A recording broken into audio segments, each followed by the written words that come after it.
Domestic violence affects women and children greatly. The effects that it has on a mom's ability to parent or bond with her children, or even just be a person that the kids feel like is a nurturing person and not being blamed for all the abuse that's happening, that it's her fault. Being able to put a family in a room together sometimes is a challenge all by itself, to even get them all in a room where they're going to feel safe and comfortable together, and then to address safety on top of that can be really challenging.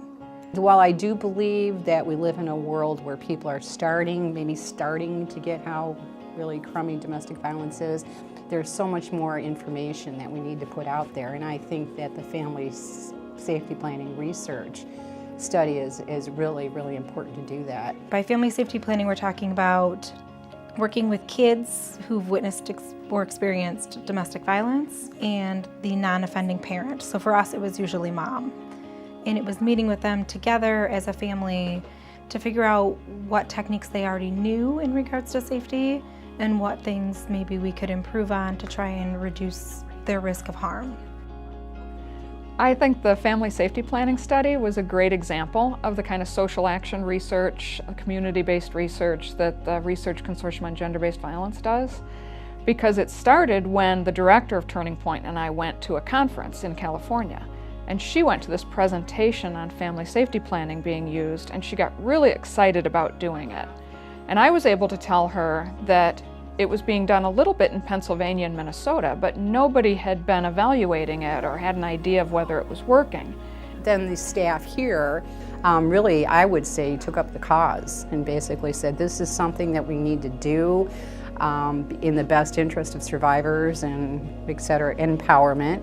And when I started talking about it with grad students here, Katie Gregory just jumped on the idea and really ended up taking it off with it and making it her own. One of the main reasons that I got excited about doing the family safety planning study was because I had the opportunity to collaborate with a community organization from the start to the finish on the project. So I was involved right from the beginning, talking about what they wanted the project to look like, what they wanted the intervention to look like. I worked with the organization right from the beginning to talk about how we would interview women and children, what was the appropriate way to interview them, and what we wanted to learn and how we would do analysis.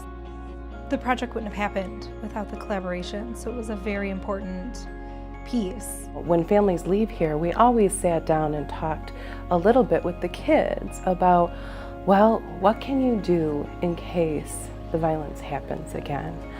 But when the research came in, we were able to expand that by leaps and bounds. Now staff are all on the same page, doing the same kind of safety planning.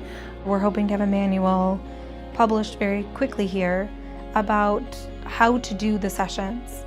The goal is any service provider that would work with domestic violence families can pick this up and read it and be able to help a family that's going through domestic violence.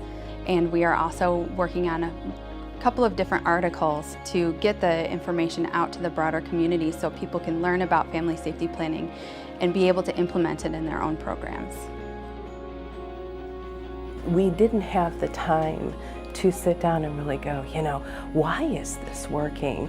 And we weren't able to objectively ask our survivors, how is it working? And so this allowed time and space to do that. We were able to grow.